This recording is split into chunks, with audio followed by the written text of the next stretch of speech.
Well, I sent a letter to Sylvie at the Franchise Tax Board. Oh, that's and right. We gave her a letter to answer, and then I served it on her because she'd never answer it. And so then she turned around and she turned it over to Tax Advocate to answer me. And so he called me, and I called him back, and he said, "Well, I'll get a letter out to you." Well, what was the letter? What was the letter we see? We're skipping a whole bunch of spots. Right. We have 5 hours to kill. What was basically the letter that we sent to Sylvia? Honestly, I don't really remember.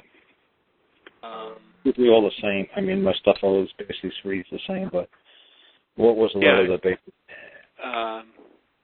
Asking her if the plaintiff would appear, basically, that kind of stuff. I don't have it in front of me right now.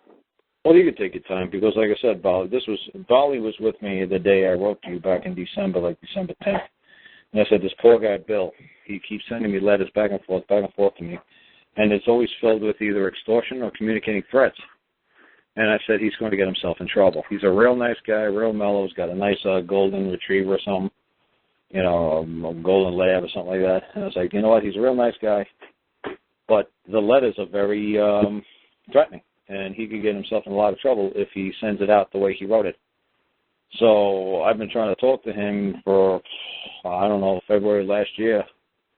And I said to Bali, it's December, and it ain't getting any better, his letters. And I said, Bali, give me a couple of minutes. Let me pump out a letter to him real quick, and then we'll get on your car and go wherever we had to go that night. I said, but I got to cut this guy, I got to cut this guy some slack and just say, you know what, run with this letter. Right. Well, I got it in front of me now, and it says, do you believe I owe a debt?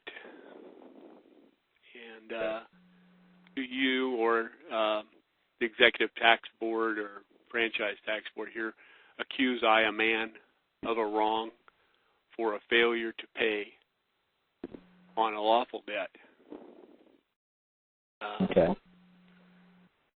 Do you or the Franchise Tax Board wish to settle this matter on the private side? And do you or the Franchise Tax Board wish to move a claim into a court of law? And so... Yeah, it's pretty simple. Yep. Like I said, I just did that real quick, and I was with Bali one night. I was like, you know what, because your stuff just still sounded very threatening, and did not sound very, it sounded like desperate.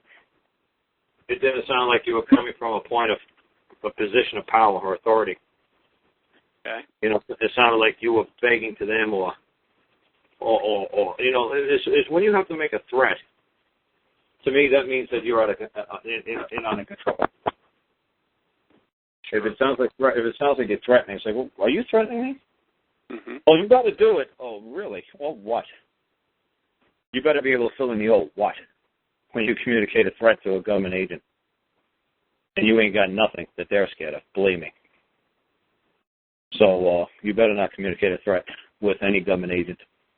You better be sweet as pie and just say, look, I'm a man.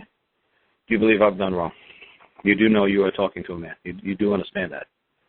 You're not talking to Coca-Cola. You're not talking Pepsi. You're not talking to somebody who's chartered and under your control and under your jurisdiction and authority. You do know that, right? You do know you're talking to a man. You do know a man did create you. You do know that, right? Good. So, how do you want to settle this? I want to settle this amicably. I want to settle this and keep this the paper world, the second dimension, the code world in one piece because I like the code world. I like the second dimension. I like what you people do.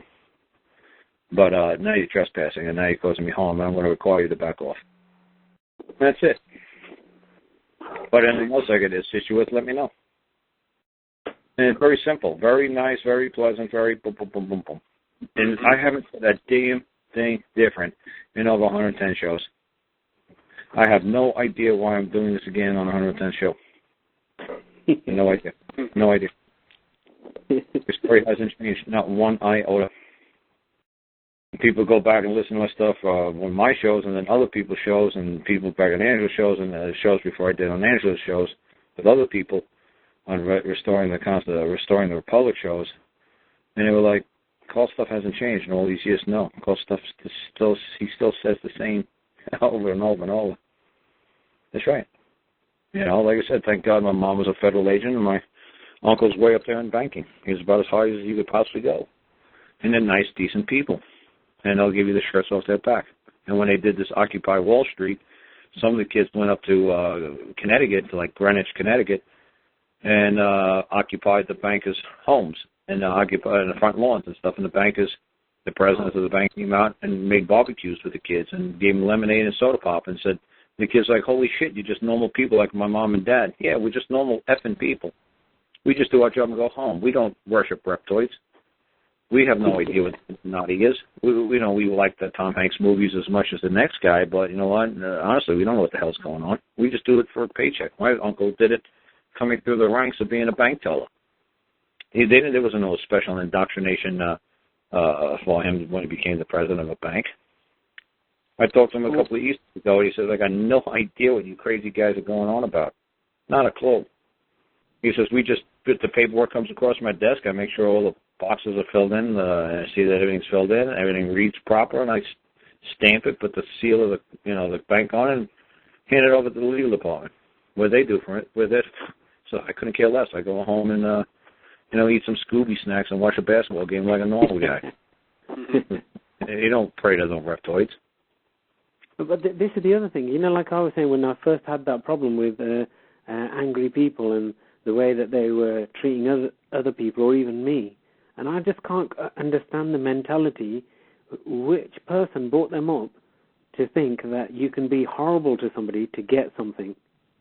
That doesn't even happen in a playground. If it does, nobody talks to that kid. It's the simplest thing in the world. You want something, you be nice to them, and then you get it. But that just seems to be missing in quite a few people I come across. Oh, yeah. Like I said to people, like the way Bill wrote that letter, the way the letter's written, it looks very non-threatening.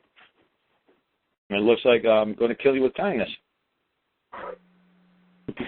You're not going to be able to send the goon squad after me because when they read this letter, just like when the U.S. Marshals summons me to appear before them a couple of years ago, I said to them, they said, before I even filed a claim in the U.S. court, I said to them, you guys better read this. I was like, what? So they read it. Like, there's nothing in here. There's like 2-3 sentences done. Claim of wrong trespass, see Exhibit A. Use the forged instrument to trespass and remove my property, see Exhibit A. Okay, claim a whole bunch of money, yeah, whoopie-doo. And, okay. I said, look, this isn't whoopie-doo. You are going to get a call from the court, and they're going to tell you to haul my ass in. He said, sir, I don't see anything here in this lawsuit. He said, there's nothing here threatening. Just file it upstairs with everybody else, and, it's almost 5 o'clock, we're going home. And 6 weeks later, they're looking all over for me. Says, we want you here and we want you here now. The court's scared shitless of you. Get down here, you communicate. This ain't a threat. Read it. Well, we need you down here and explain what you're doing. I said, okay. And 3 days later, I appeared. And it's very simple. I said to them, what sounds threatening? They said, it doesn't sound threatening to us. I said, I'm killing them with kindness. That's what I'm doing. And they can't stand it. Because they're used to people being morons and adding more and more onto this nonsense that's needed. And I'm not doing it. I'm not playing that game. And they realize this guy's not playing this game. He's not using the Constitution. He's not using the Bible. He's not using any of our codes. He's not using... No. He's being like God. God says, thou shalt not kill. There you go. Thou shalt not kill. 4 words, done. I'm acting as a creator. That's it. You done me wrong. Pay. That's it. That's all you wrote. That's all I wrote. That's all that's necessary. I don't need to write anymore. They know what they did. Pay. Pay up for the wrong. Pay up for the trespass. Pay up for the debt. Pay. And like they don't want to pay. So there you go. That's why they're so scared. Because they don't want to pay. Because they know I'm correct. And they know they've done wrong. And so they're going to send the goon squad after me, trying to convince you guys that I'm a threat. I was like, there's nothing threatening here on the paper to us. This looks like simple, like Fred Flintstone, Tarzan talking.